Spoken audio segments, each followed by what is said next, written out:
Ang aklat na ito ay naglalaman ng daan-daang pangalan ng mga dibuhistang Pinoy mula sa panahong year 1920s hanggang year 2000, kung saan matagal na panahon ding pinagsikapan kong saliksikin, itala, tipunin ang mga data, materyales at kanilang mga larawan upang sa ganoon ay muling pagbalikang tanaw ang kanilang mga naging contribution sa Philippine comics industry at maitala rin ang kanilang mga pangalan sa kasaysayan ng comics sa Pilipinas. Ang ipakikilala natin ngayon ay ang dibuhistang Pinoy na si Rodolfo D. Nebres, na mas nakilala sa comics bilang Rudy Nebres, ay isa ring veteranong dibuhistang Pinoy. Isinilang siya noong January 14, 1937 at nag-aral ng Fine Arts. Nagsimula ang kanyang illustration career sa pagdidibuho sa Bulaklak Publication noong late 1950s. He was influenced by Nestor Redondo and Francisco B. Kuching, kung saan mula sa kanila ay nakalikha siya ng sariling estilo sa pagdidibuho. Noong 1958, nabigyan siya ng break na maiguhit ang nobelang Baby Face na sinulat ni Rico Bello Umagap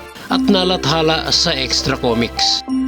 Gumawa rin siya sa Ace Publication at isa sa early illustration niya dito ay ang kwentong Gayuma na sinulat ni Carolino Maliari at nalathala sa Kenkoy Comics. Since then, nagtuloy-tuloy na ang illustration career ni Rudy Nebres. Naging letratista rin siya sa G. Miranda & Sons Publication at dito ay nabigyan ng break ng may-ari ng GMS na si Letty Miranda at ng editor nitong si Ted Tenorio.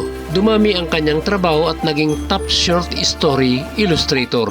Gumawa rin siya ng mga cover illustration. Dahil dito kinuha siya sa Craft Publication at naging contributor din dito. Ilan sa mga naiguhit niyang early stories ay At Umibig ang Maton with Pepito Flores dahil sa payong ni LP Calixto, Sa Aking Pagdating ni Carlos San Felipe, Ang Ikaapat na Biktima ni Pedro San Felipe, Hinamak ang Kamatayan ni Rick Torres, Mga Pusong Nagdurugo ni Nomer Tuason, at sagasi naman niya iginuhit ang kwentong Anim na Kandila ni Tony Velasquez at kwentong Huling Pasko ni Severino Arce Cruz.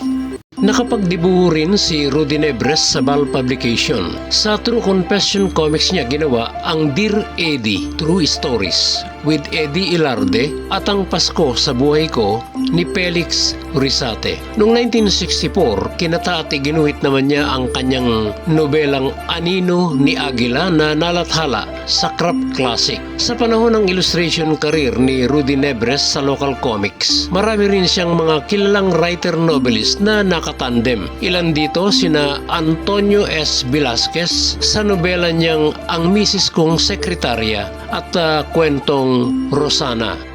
Si Mars Ravelo using pseudonym Virgo Villa ay nakatandem niya sa nobelang 7,000 Pag-ibig. Muli niyang nakatandem si Rico Bello Umagap sa mga nobelang Kamay ni Dimas at Mga Walang Gulat. Si Greg Ignatius ay nakatrabaho niya sa mga nobelang Tina Bonita, Suicide Sammy, Mikaela, Bonnie Bonito at sa kwento nitong With His Hands. Si Obi Pangilinan ay nakatandem niya sa nobelang Mighty Rock, Pepe Sampera, Ringo, at sa Talagang Gusto Kong Magpakatino. Si Galo Burgos ay nakatandem niya sa nobelang Babaeng Bakulaw. Si Angel Ad Santos ay nakasama niya sa nobelang Nakabakas sa Langit. Naiguhit din niya ang nobelang Metalus ni Rading Mina Sabater sa Palos Comics. Iginuhit din ni Rudy Nebres ang mga seryeng theme song na sinulat ni Amado Castrillo at nalathala sa Redondo Comics.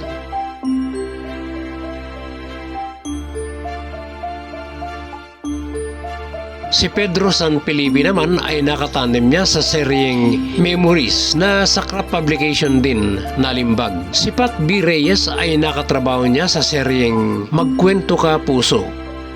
Ang iba pang obrang naiguhit ni Rudy Nebres ay ang Blanca Negra, Gininto ang Rehas, Huwag Mo Akong Tangisan, Jablin the Pirates, at marami pang iba. Noong late 70s hanggang 1980s, inagaw ang panahon ni Rudy Nebres mula sa local comics publication hanggang sa mga comics abroad, particularly sa DC Comics, Marvel Comics, Warren Publishing, Valiant Comics, Charlton Comics, CrossGen Comics, The Comic Capin at iba pa.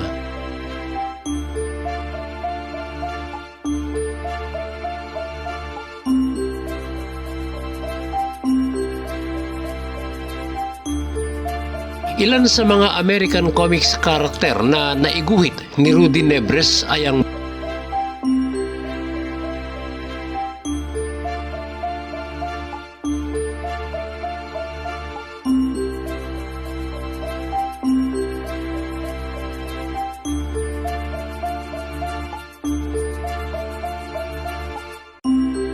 at marami pang iba.